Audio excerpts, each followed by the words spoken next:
बिस्मिल्लाहिर्रहमानिर्रहीम। ये 54 ਚੱਕ है जी और 54 ਚੱਕ ਦੇ ਵਿੱਚ ਐਡੀ खूबसूरत बनी बिल्डिंग इनू भी तेजाबजात की जद ਵਿੱਚ करार दे दिता गया है और अपनी मदद आप दे तहत ये ਹੁਣ ਢਾਹ ਰਹੇ ਨੇ। अगर ये नहीं ਢਾਣਗੇ तो फिर लाजमी गल है कि बल्दिया की भारी मशीनरी ਢਾਏਗੀ तो ज़्यादा नुकसान होएगा। इस वेले जो इन्होंने नोटिस दिता गया है तो नोटिस तो बाद इन्होंने अपनी ये बिल्डिंग गिरानी शुरू कर दी है।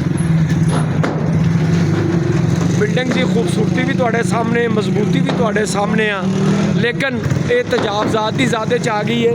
ये सर रजिस्ट्री नहीं सी, रजिस्ट्री शुदा है तो इन्होंने कोई अगों क्या नहीं भी ये रजिस्ट्री शुदा है, तुसीं क्यों साडे कोल तड़वा रहे हो? गवर्नमेंट दे अगे जी कहंदे जवाब आ जी। नहीं नहीं नहीं नहीं रजिस्ट्री इन्होंने दिखाई नहीं उन्होंने, दिखाई है जी, दिखाई है तो उन्होंने मन्निया नहीं इन्हों की गल नूं। कोई गल नहीं।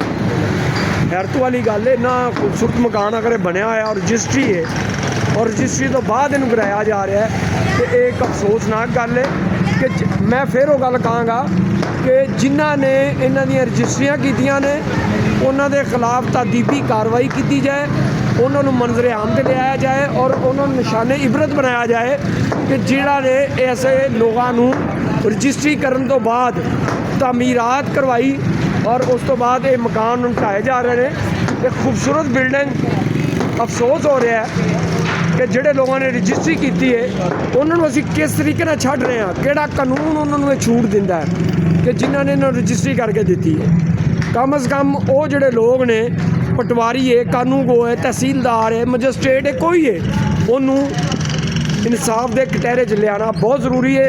जिन्हों ने इन्होंने लोगों को रजिस्ट्रियाँ करके दित्तियां उन्होंने जगह दियाँ जिहड़ियां सरकार दियां जगह सन ते उन्हां दे कब्जे करवाए, वो पूरे पूरे इस जुर्म दे विच शरीक ने। बल्कि मैं कहूँगा ये लोग मुजरम नहीं, मुजरम वो लोग ने जिन्हों ने इन्हों रजिस्ट्रियाँ करके दित्तियां ने ते उन्हां दी पकड़ बहुत ज़रूरी है, उन्हां दे खिलाफ कार्रवाई बहुत ज़रूरी है।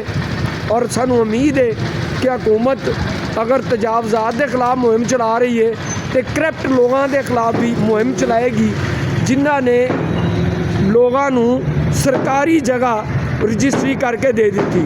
तो साड़ी बार बार ये दरख्वास्त है कि उन्होंने लोगों को इंसाफ के कटहरे च लियाओ, उन्होंने लोगों को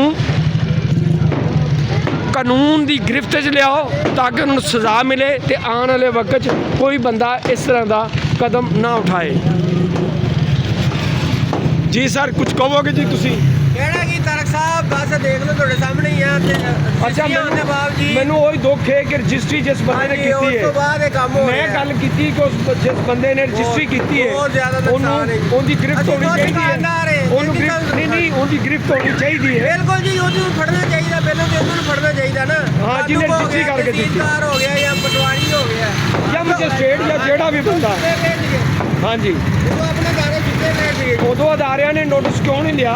हाले भी वक्त है कि अदारे नोटिस लैन और ऐसे लोग जिन्होंने रजिस्ट्रियाँ करके दित्तियां ने वो पूरे मुजरम ने। मुजरम ए आवाम नहीं गी, मुजरम आवाम नहीं बल्कि मुजरम वो लोग ने जिन्होंने सरकारी जगह नूं रजिस्ट्री करके दिता है। लो जी इंशाअल्लाह ताला इस तरह तुहानूं असीं अपडेट करते रहेंगे और मुख्तलिफ जगह तो तुहाडे सामने वीडियो लियाते रहेंगे। बहरहाल दुख की गल ये आ कि जिन्हों लोगों ने करप्शन की और करप्शन करके पैसे लैके सरकारी जगह रजिस्ट्री करके दी वो हाले तक गिरफ्त क्यों नहीं आए।